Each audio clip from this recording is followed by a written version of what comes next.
think one of the most interesting things for our audience here are sort of students who are in first, second, third year across the course.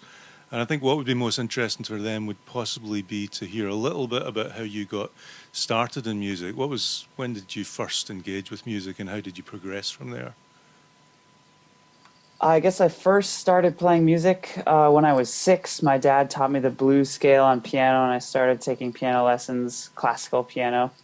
And then I took piano lessons and worked on piano until I was about 13. And then I learned jazz and started playing jazz through high school and was in big bands and combos and that kind of stuff. And then when I graduated high school, got a guitar and then got bit by the instrument bug and just started collecting instruments, organs and basses and toys and all kinds of things. I've just been collecting now for 10 years. And when did you start writing your own stuff? Well, when I was really young, I started writing, I guess improv and writing is sort of the same thing. But I would write like little songs and things when I was young, in grade school and in high school. But then I didn't really start writing pop music with lyrics and everything until I was maybe 17 or 18. Right, okay. And did you join a band? Did you sort of do this on your own? Well, yeah, I was always playing with other people and joining various bands. And yeah, in college I was in a few different bands. I was in a trio and then a quartet and, pop music bands. And then I was always doing solo stuff as well, recording. I really like orchestration. I like adding layers of melodies and harmony. So I did a lot. I've really fell in love with recording because I could just add all of the layers that I wanted, and that was a wonderful process for me. I mean, you can hear the orchestrational elements in a lot of your songs. I'm thinking especially the Super Mario Brothers theme. You've gone crazy in orchestration sort of sense there. Yeah.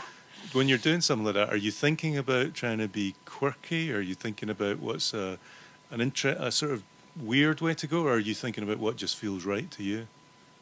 I'm just thinking about what feels right to me. I guess a lot of people have described it as being weird, but yeah, I really like cool harmony. I don't like just playing triads. I like, adding cool ninths or whatever it is. I really like sharp fours. I find myself using sharp four a lot on major chords.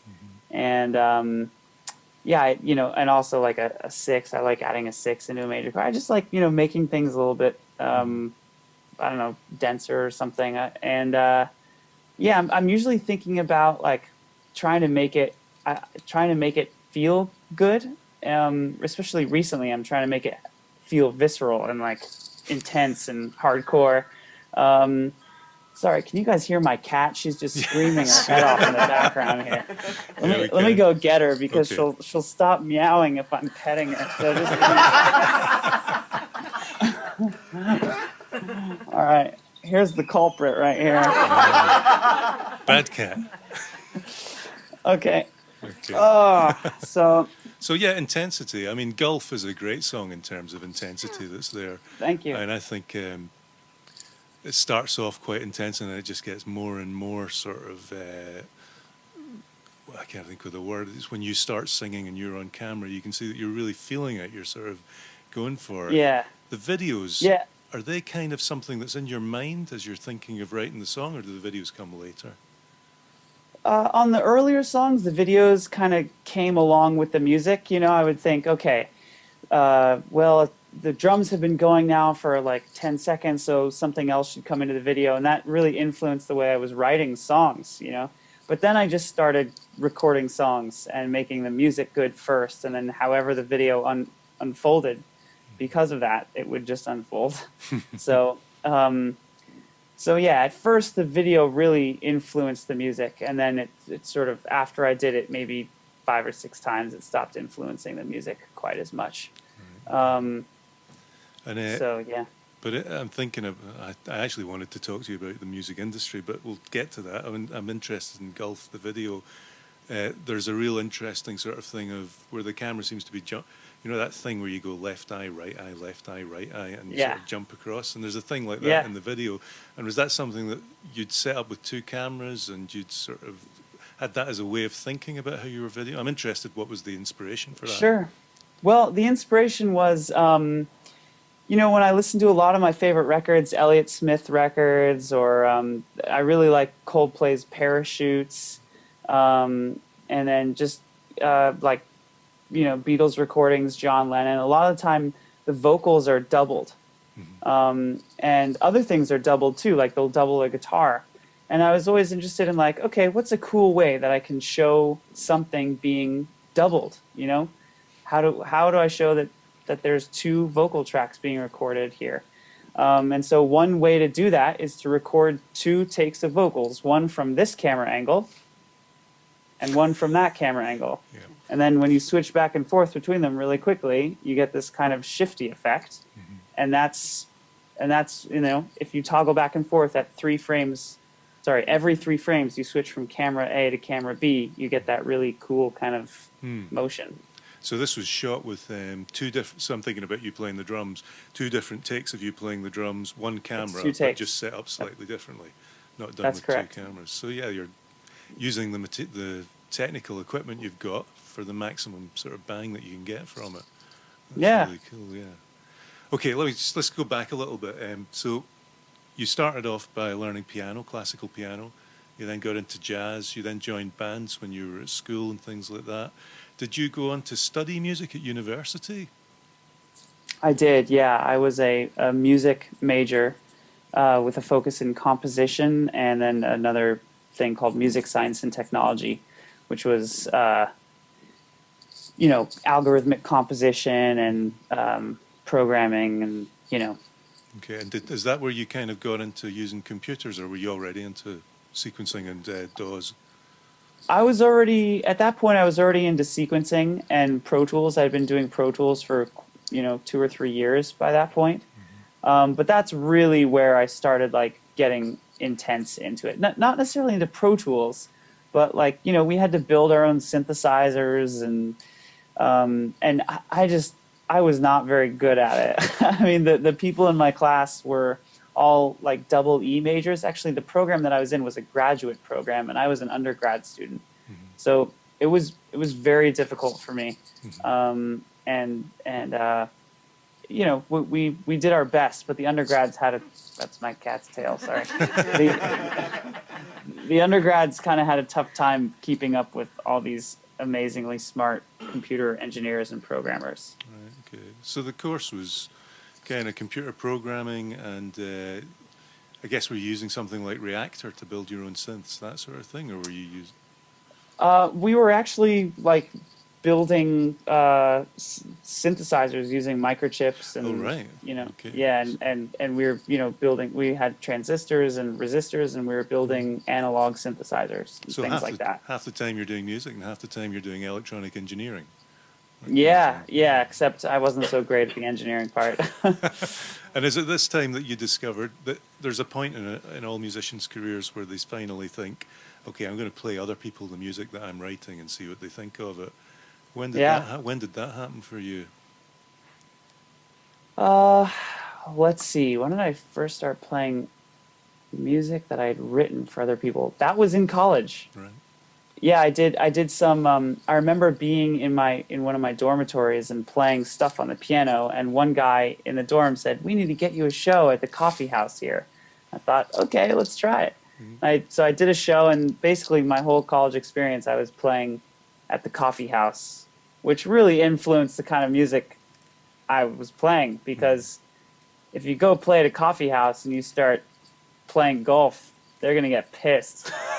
So you have to play sort of what sounds more like John Mayer stuff if you want to play at the coffee house. And so I ended up writing these really like poppy, you know, soft guitar tunes. So you're playing guitar, not piano? I was playing both, but yeah, it was I'd say mostly guitar. But no, that's not true. It was a combination of guitar and piano. Okay, and so this was in San Francisco, I guess, yeah? well, it's south of San Francisco, about an hour. Right. Yeah, Okay. down the peninsula. Yep. Okay. And then I want to get on to a little bit about the economics of what you're doing, because that's kind Great. of really interesting, I think. So, a traditional musician would have a record label, would probably have an agent, and would have a whole bunch of people that were looking after their career. But your model is very different from that. Can you just describe that for everyone here? Yeah, my model is work until you drop. um, I don't know. It's actually felt really difficult recently. Sometimes, so yeah, I mean, we do everything mostly ourselves. We have an assistant who works at the house 20 hours a week, and she helps us like with a lot of uploading and YouTube catalog management and all that kind of stuff. And that really helps a lot. I don't know what we would do without her. But yeah, I feel like, yeah, I also have a booking agent. Pamplemousse has a booking agent, so the live thing is taken care of. Natalie has a manager. Pamplemousse has a manager. I don't have a manager. I want to do all my own management. Um, and I guess, yeah, we don't have a label. I feel like you don't really need a label these days. There's a bunch of opinions about labels, but the really smarmy one that seems to be going around recently that actually always gives me a chuckle is a record label is great if you want to call home and brag to your mom that you got signed. And that's like pretty much like the extent. Now, I'm not saying they don't do wonderful things. Record labels actually do incredible things. They have a reputation for being able to break artists unlike any other institution in the world. I mean, you can, if you're a top 40 pop act and you want to get radio play, a label is going, they can break an artist. They can't decide which artist they're going to break. They try to break 50 of them, and one of them actually does, and that's awesome. But no one else has really been able to do what a label has been able to do. But that's not what I'm trying to do. I'm trying to make a living staying at home making music. I've always thought about like what I do as a machine. I'm trying to build this machine, and into the machine I put music, and out of the machine comes money. And that allows me to keep putting music into the machine.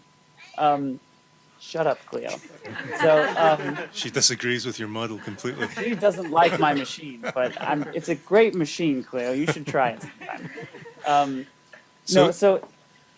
Sorry. Yeah, it's this. Well, that's what we're trying to build, and that's a difficult thing to kind of figure out. And for me, there's no label in there because I don't really want advertising. I don't really want to spend $200,000 on a record.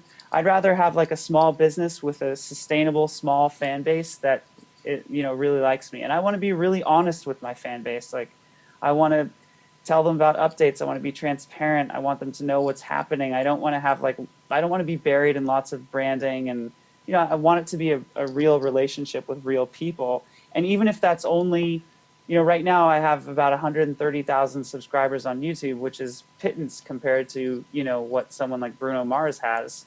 Mm-hmm. But, it's enough for me to keep making music and to make a living. And I get to make the music that I want to make. Mm-hmm. And people are really supportive of it. So. And do you feel like those 130,000 subscribers are actually connected directly to you, where Bruno Mars might feel that his are connected directly to the organization that surrounds Bruno Mars? Yeah, perhaps that's the case. I think, I think there's two things going on here. There's a sustainable long-term career, and then there's this instantaneous explosion, which gets everybody excited. And I think that's more of like the light switch model. It's like, boom, oh my gosh, they're in the papers, they're in the news, they're on tour, they're on Jimmy Kimmel, they're on this and that. And, you get this huge artist. And then 5 years later, they're gone. And that's really not what I want to do. I want to be making music when I'm 50 and when I'm 60. I want to be touring, and I want to be putting out YouTube videos and vlogging, and, I want to do that. And so I feel like the way to do that is to maintain a continuous relationship with the people who are supporting you and your fans. And for me, that's through YouTube. Mm-hmm. I think if you don't have a direct communication with your fans, like I'm sure Bruno Mars will have an email list, but an email list is not as personal as a YouTube video. Um, when I put out a YouTube video, I'm talking with people. It's a very personal thing. Does anybody in the class raise your hand if you have a YouTube channel? And who, of you guys, how many people upload videos to YouTube? Probably about So like a couple. three. Yeah. And how many subscribe to channels on YouTube? That's about half. Okay, cool. That's really interesting. So I have 105 subscriptions on YouTube. I watch YouTube like all the time, and I love it. There she goes again. I watch it all the time. I really like it, and I think I feel very strongly about the people that I watch. I sometimes have dreams about them.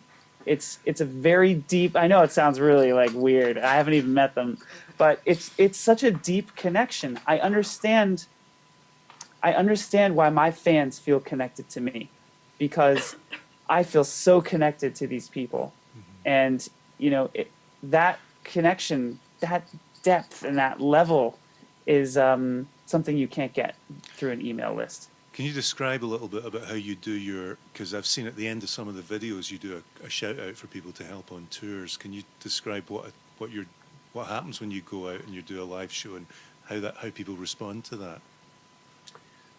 Which particular video are you talking about? I'm actually trying not to sure think. I It's remember probably that. from a year or two ago. You said, I'm coming on tour, I'm going to this place, and it was right at the end, and if you're coming down, I need someone to help me carry gear. Oh my gosh, yeah, that was, that's more than a year ago. Come here, Cleo. That was probably like 4 or 5 years ago. When I YouTube was, lasts forever. yeah, it does. I know, it's weird.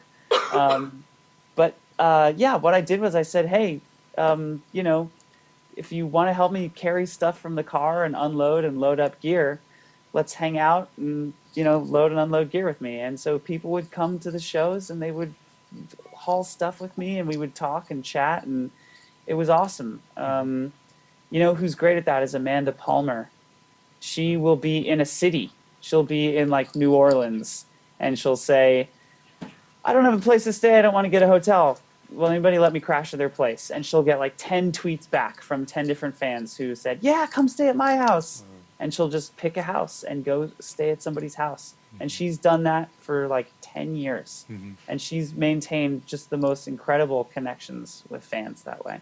That's really interesting. We should probably explain to people what Pamplemousse and Natalie are, in case they don't know. Yeah, Pamplemousse is a band that I'm in with Natalie, who is my girlfriend. And we are, as the band, we're more successful than either one of our solo projects. We have way more hits on YouTube. I think Pamplemousse has like almost 87 million hits on YouTube now, 88 million hits, somewhere around there. And it's just me and Natalie, and we play and sing all kinds of instruments. And so in terms of this career, I don't want to get into details about the Sure. financials of it, but I guess when you started, you were starting from a base of nothing, and it was all your own sort of investment of time, really, in terms of trying to get this to work. But if someone's at that position, how hard is it to reach a point where you're actually maybe on an income that's starting to be something that you might consider is contributing to your living? Yeah, that's a great question. And that's really tough to answer. It is very hard. It's more than a full-time job. It's a double-time job. And to maintain it is a continuous double-time job. He says, speaking at 2:30 in the morning.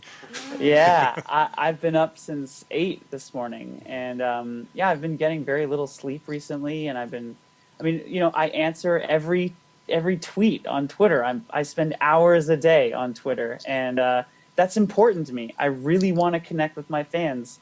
I love talking with people. I think, is there somebody in the class that I was actually talking with on Twitter? Are you there? The person I was talking with, they said they would be here. Was it Dan Dobbs? Dan isn't here, but I mean that's how we got to talk that's to who one it was. another Yeah, as well. okay. Yeah, you and I got to speak through Twitter, and that's why you're here. Right. Yeah, exactly. Exactly. So, and yeah, that's, I don't know, I think that's really cool. So, yeah, how hard is it? I think if you write good music, if you make good stuff. See, that's the thing is your goods have to be there. If you don't have the goods, then forget it. But if you've worked at the goods and you write good songs and you're recording them well, you know, and they don't have to be amazing. We're not talking about like next level stuff here. It just has to be good. It just has to be something that someone can press play and go, yeah, I like that. If you've got that, then and you work really hard and you promote. And for me, the only way I know how to do it is on YouTube. That's it. That's the only way I know how to do it. Anything else is luck of the draw. You're buying a lotto ticket and you're hoping you get lucky. But YouTube, there's actually a way. There's like, here are the steps. If you take these steps, you will slowly build up a big following. And in a year or two, you'll be making money and you'll have, at least part of a living.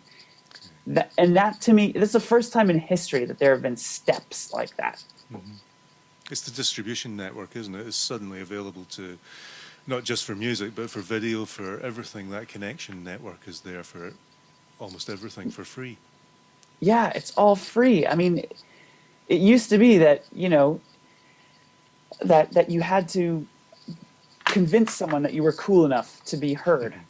And now you don't have to convince anybody. You can just start saying things and the people decide if you're cool enough to listen to. That's amazing. That's never ever happened before in history. We live at the freaking coolest time in the world. You can just make things and people can just tune in.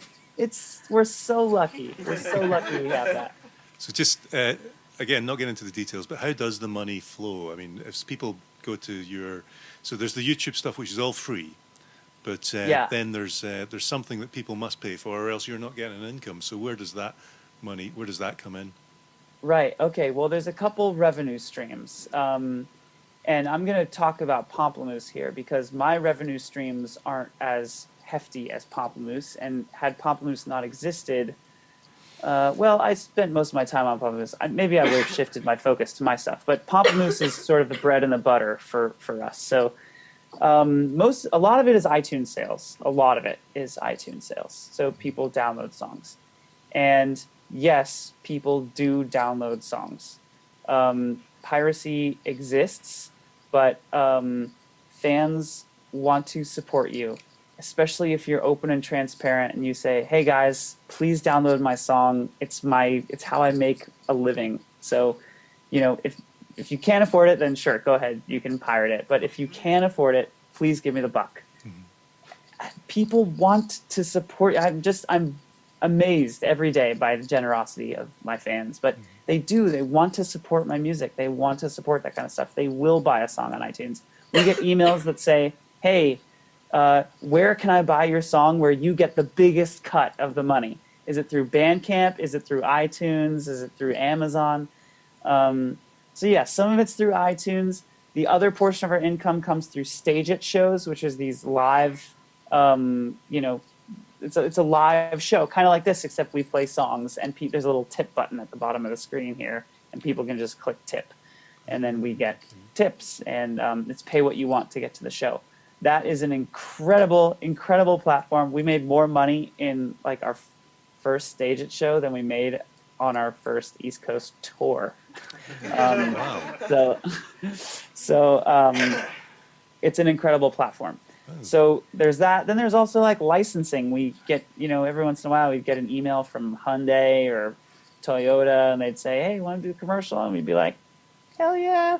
And then we'd do a commercial and that would be a bunch of money and that would last us for another year. The money comes in chunks. Thing is, when you're an artist, it's like, I don't have an income.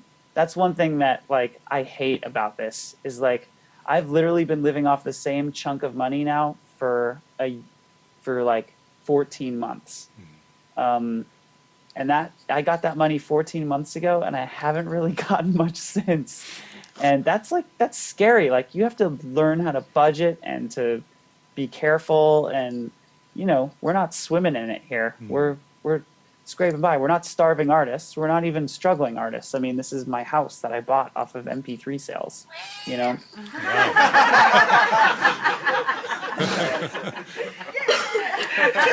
She has great timing. She really does. She's obviously really happy to live in that house.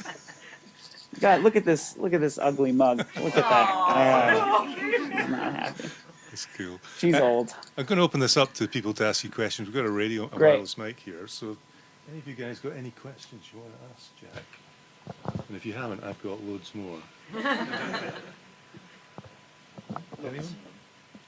Think of, yeah, go ahead. You'd be better to come down here actually so Jack can see you. This is Nathan. He's one of the lecturers on the course as well. Hi Jack, how you doing? Wonderful. Hey Nathan. I'm sorry, I'm sitting on Gordon's bag. Can you hear Nathan okay on that mic? Hi. Yeah, I can hear you great. I just wanted to know, kind of, when you were sort of starting off on building up your audience. I mean, how are you literally just putting yourself out there on YouTube and people gravitate, or are there ways in which you can kind of encourage people to come and, you know, join your cause? Oh, there are absolutely ways that you encourage people. So one thing about YouTube that people don't realize, two things about YouTube that people don't realize. One, it's a search engine, which means that all search engine optimization tricks work on YouTube too. That's SEO. And for those of you who aren't really familiar with it, it's like there are certain things that you can do. Like, for instance, let's say it's the VMAs, and Kanye has just made a total ass of himself by getting on stage and being drunk, and so then everybody in that following like 3 days, like right now, what's everybody searching for on YouTube? Daft Punk, right? Everybody is looking for Random Access Memories. I don't know, is that big over there? Is Daft Punk? They're really big here. It is? Okay, yeah. So it's big in the States too. And if you look at the SEO of Daft Punk on YouTube right now, it's enormous. Everybody is searching for Daft Punk. So if you release a Daft Punk cover right now, it will get a lot of clicks. Versus if you release a song called, if it's an original song called Picture Frame, just the title, just those tags, Picture Frame versus Daft Punk. Daft Punk, those are two words that have millions and millions of dollars of marketing behind them. Search engine optimization allows you to tap into millions of dollars of marketing and PR, and allows you to just hook on for free.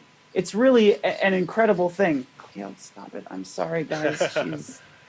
So it allows you to just grab keywords and be a part of those. You can be a part of that clan.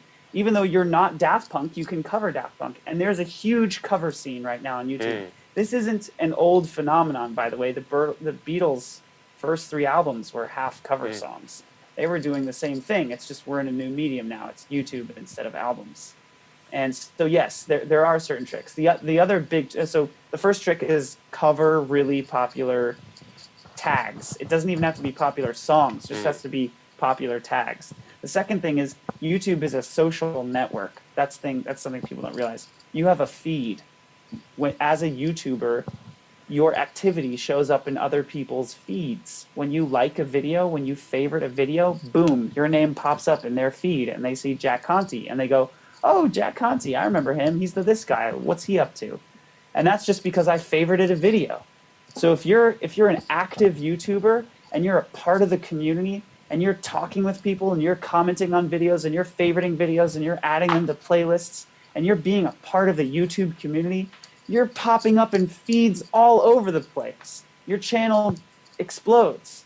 So be active. Be a real member of the community. Don't just put your stuff on YouTube and then walk away. It's about engaging and being there with people, being part of the dialogue.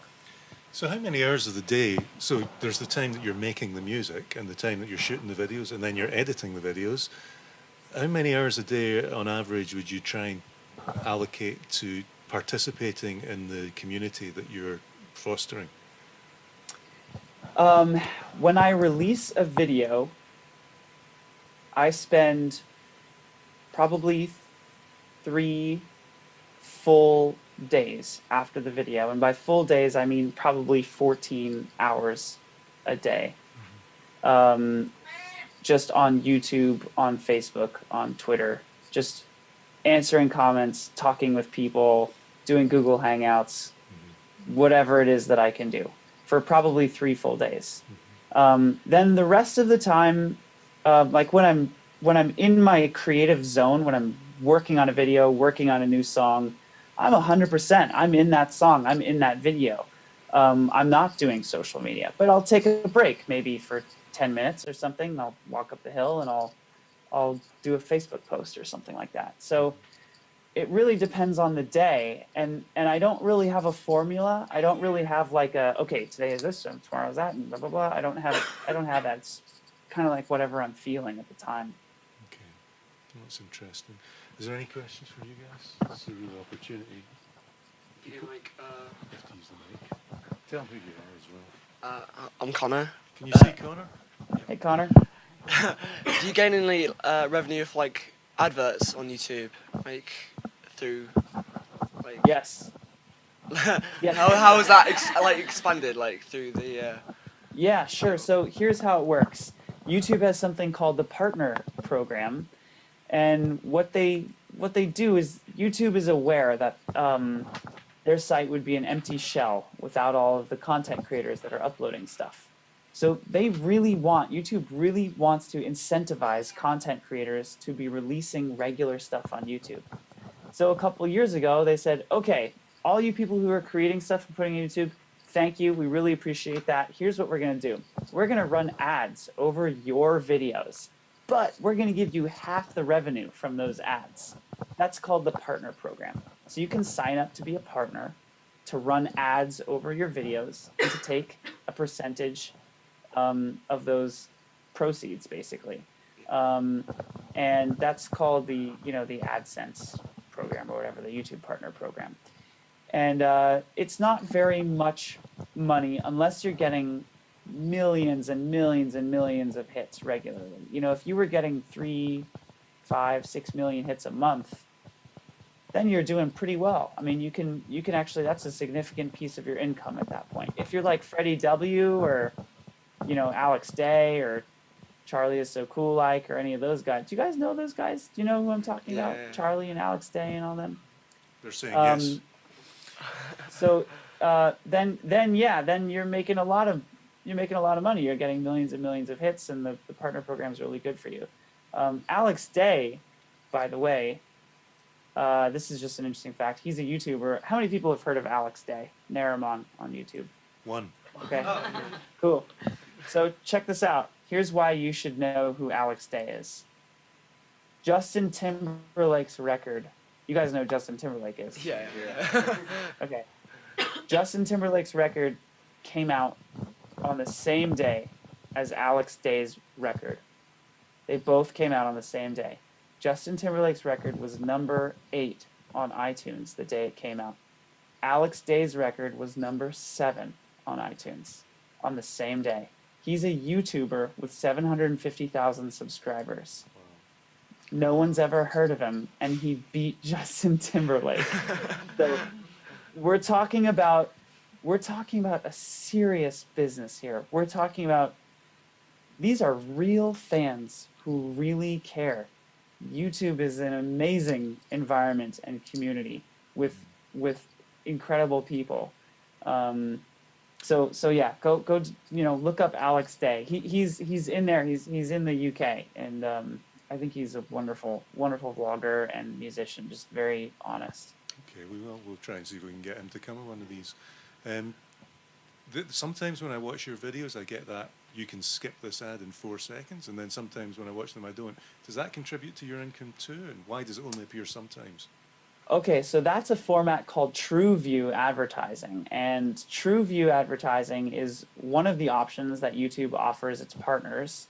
It's more valuable to advertisers because if a user doesn't click skip, that means they're choosing to watch the ad, which in the advertiser's eyes, wow, that's an engaged user, right? That's a really valuable set of eyeballs. It's not someone who just presses the mute button and goes feeds their cat while the ad's playing, right? It's someone who's actually choosing to watch the ad. So true view ads pay more than other ads, but a lot of users skip them. Most users skip them. So it ends up being a little bit more, not like a lot more. But yes, it's a more valuable program for both YouTube and its partners. So it doesn't change the amount of money that you would receive if you don't skip it. If you don't skip it, I get more money. Oh, really? It does change it, right? Okay. Oh yeah, yeah. That's But how much more per view? It's like maybe right, okay. hundredths of a pound. I mean, nowhere near. Sure. No, I mean, not enough to ask you to not skip my ads. So you were saying before about Daft Punk being really good for the SEO sort of aspect of things. Yeah. Your last big release that I saw was the Daft Punk Skrillex mashup, and when I last looked, that was close to 2.5 million downloads or something like that. Did you deliberately plan a whole scheme around the fact that you knew Daft Punk were bringing out a new album, and there was was that in your mind? I started that song before I knew that Daft Punk was coming out with a record. That was just luck.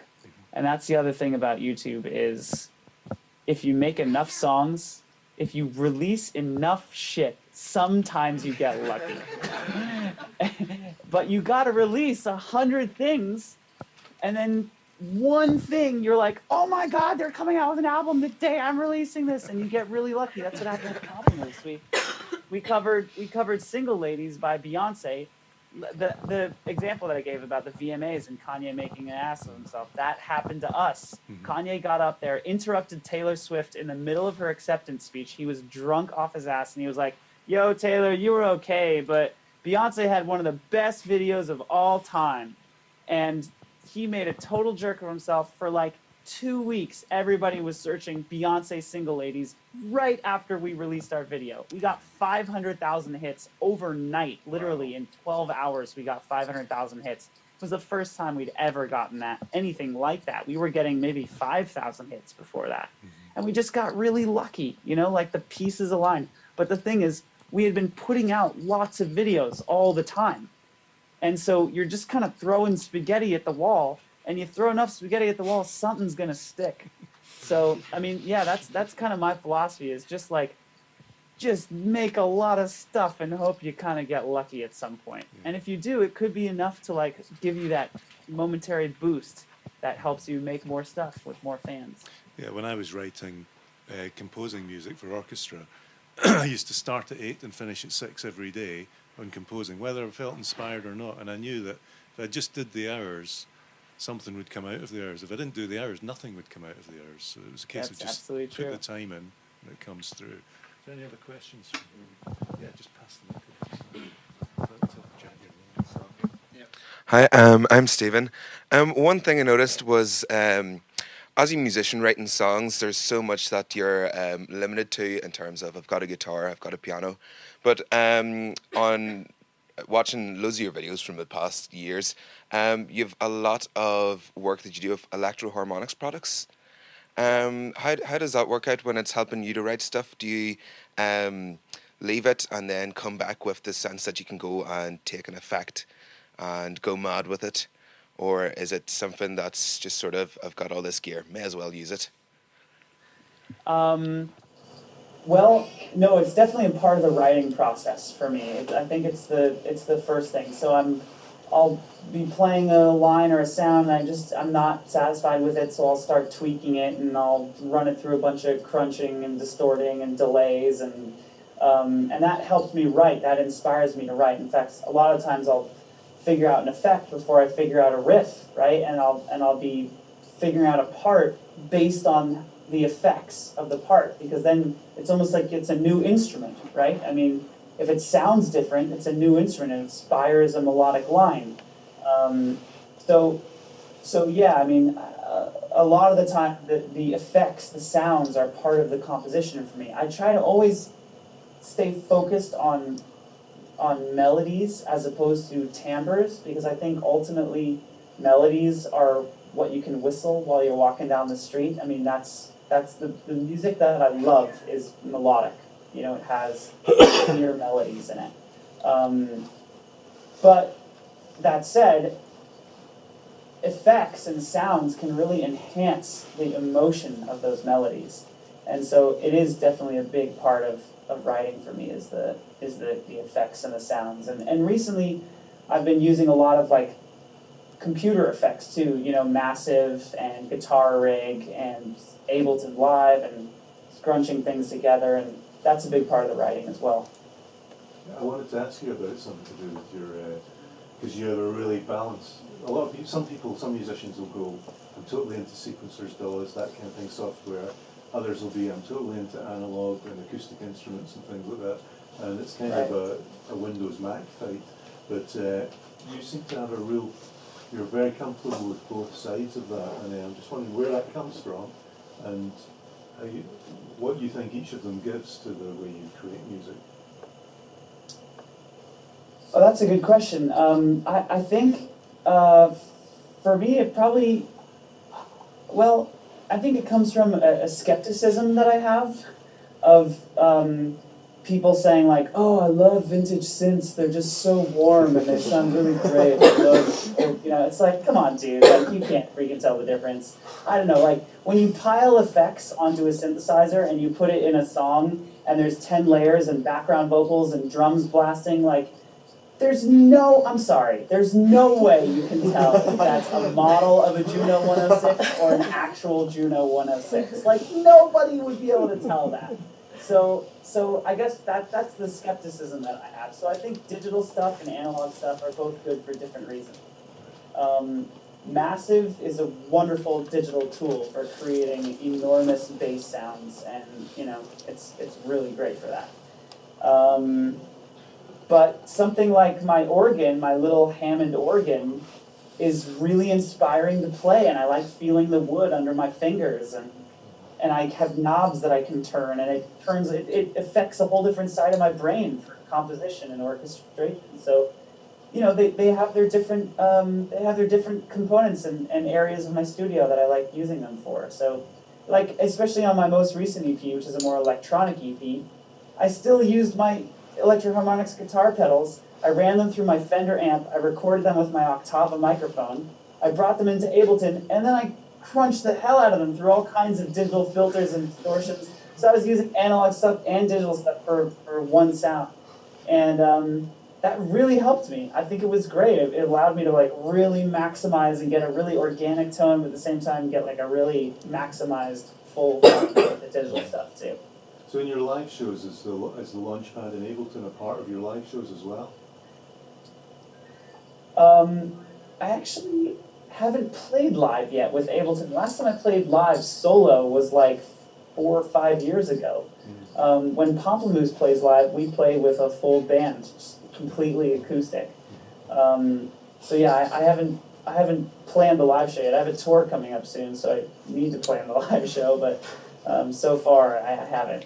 Some of the ways you use Ableton though are really, I mean they're really pretty advanced. I'm thinking about when you had the TV screen and you had the lines scrolling across and they're going across the Launchpad as well, and then you got Conte going up there, but the Launchpad is in there. That's right. That's pretty in-depth programming of the sequencing aspect of it. That took a lot of time. That was hours and hours of work to get the N to travel up the Launchpad like that.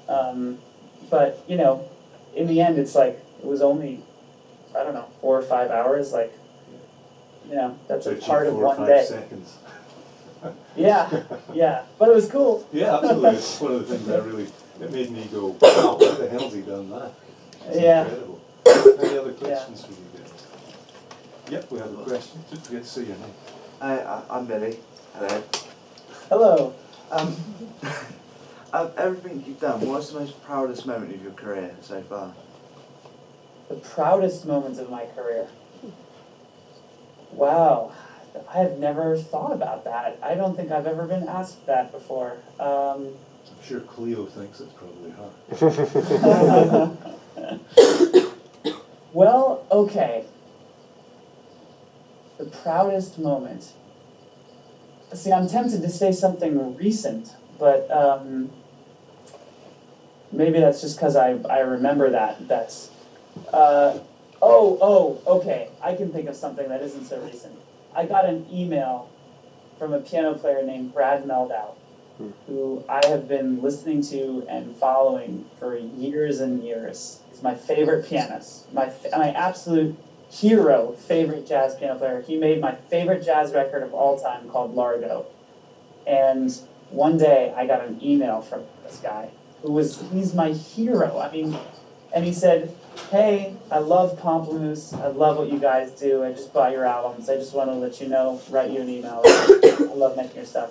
And that was a moment for me where I was speechless. I was so excited. And I got a whole lot of confidence. I shouldn't have gotten that level of confidence. I would like to be a better man than to accept praise from someone and feel so good about myself because of someone's external praise. I would like to say, no, it's all inward and I'm making art for myself. But knowing that this genius enjoyed my output just made me feel so proud of what I was making. And it made me, I wanted to put on my music. I wanted to put Pomplamoose on and listen to it and be like, what the fuck does he like about this? and I did, and I listened to the music differently after that. I was like, yeah, Natalie is doing these really cool bass lines, and I'm doing these counterpuntal melodies on top, and we have interesting harmony, and it was a moment that I was very proud. Getting an email from him was maybe one of the proudest moments of my entire career as a musician, I think. I think, when you're thinking about something really happy like that, you should be thinking about probably going to bed now, because it's really late for you. Are there any other questions from anyone here? We could have talked for ages, but it's really late, and you're probably getting up at 8 o'clock tomorrow again. I am getting up at 8 o'clock, yeah. Absolutely. So I'd like to say thanks very much, Jack. It's been a real privilege chatting to you. Absolutely.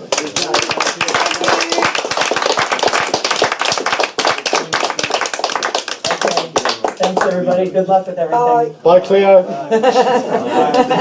I'm sneezing.